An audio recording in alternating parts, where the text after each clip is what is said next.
Le Point Bourse vous est présenté par Bourse Direct.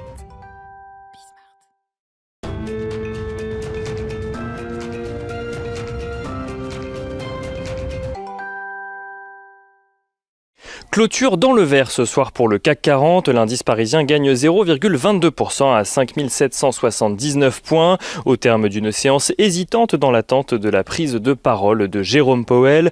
Jérôme Powell qui a déclaré devant la commission bancaire du Sénat que la Fed maintiendra encore sa politique accommodante pour un certain temps alors que la reprise de l'économie américaine est selon lui inégale.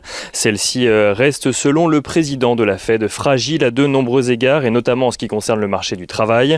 En ce qui concerne les craintes inflationnistes, Jérôme Powell estime que la pandémie a laissé une empreinte significative sur l'inflation et que celle-ci ne constitue pas une menace pour le moment.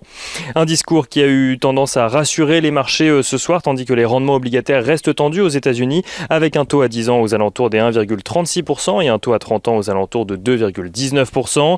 En Europe, le Bund allemand se tend également après s'être légèrement détendu hier à la suite du discours de Christine Lagarde devant le Parlement européen qui avait annoncé suivre de près les rendements obligataires afin de s'assurer que les conditions de financement soient toujours favorables pour soutenir l'économie européenne dans la période actuelle. On notera d'ailleurs que l'inflation en zone euro repasse dans le positif pour atteindre 0,9% sur un an au mois de janvier. Par rapport au mois de décembre, les prix à la consommation progressent de 0,2%.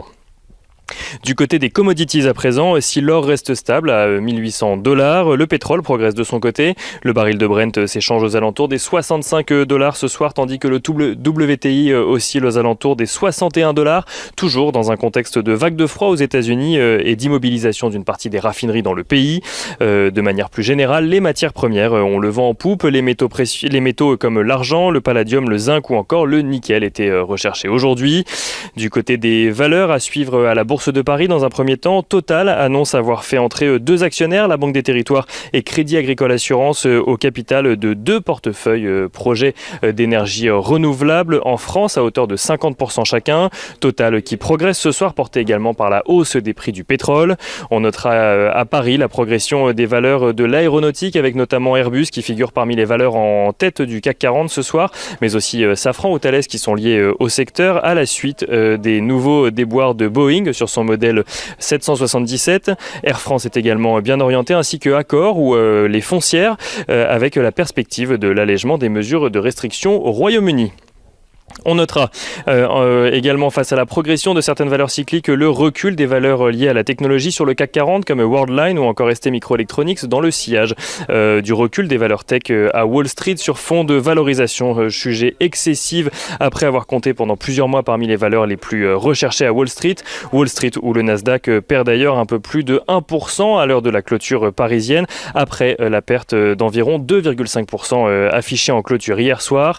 Et parmi les valeurs de la tech qui recule, on notera notamment Tesla qui perd un peu plus de 20% sur un mois, pénalisé par le recul généralisé des valeurs de la tech, mais Tesla qui pâtit également du recul du Bitcoin où l'entreprise a investi 1,5 milliard de dollars. Le Bitcoin qui, après avoir dépassé les 55 000 dollars ces derniers jours, corrige pour revenir aux alentours des 45 000 dollars aujourd'hui. Et du côté des valeurs, toujours à l'international, on notera que HSBC annonce un bénéfice net en recul de 35% à 3,9 milliards de dollars donc pour son exercice 2020. Un recul en lien avec les baisses de taux d'intérêt, mais aussi à cause d'une forte hausse des pertes sur crédit attendues qui passent de 6,1 milliards de dollars à 8,8 milliards de dollars à cause de la pandémie selon la banque. HSBC qui a également annoncé se désengager de la banque de détail aux États-Unis pour se recentrer en Asie. Asie où la banque réalise 90% de ses bénéfices. Et on finit avec l'agenda de la journée de demain. Demain, les investisseurs prendront connaissance en France du climat des affaires pour le mois de février. En Allemagne, ils prendront connaissance de l'estimation du PIB pour le 4e trimestre 2020. Et du côté des entreprises, les investisseurs prendront connaissance des résultats annuels de Worldline, d'Accor, d'Eiffage ou encore de Technip FMC.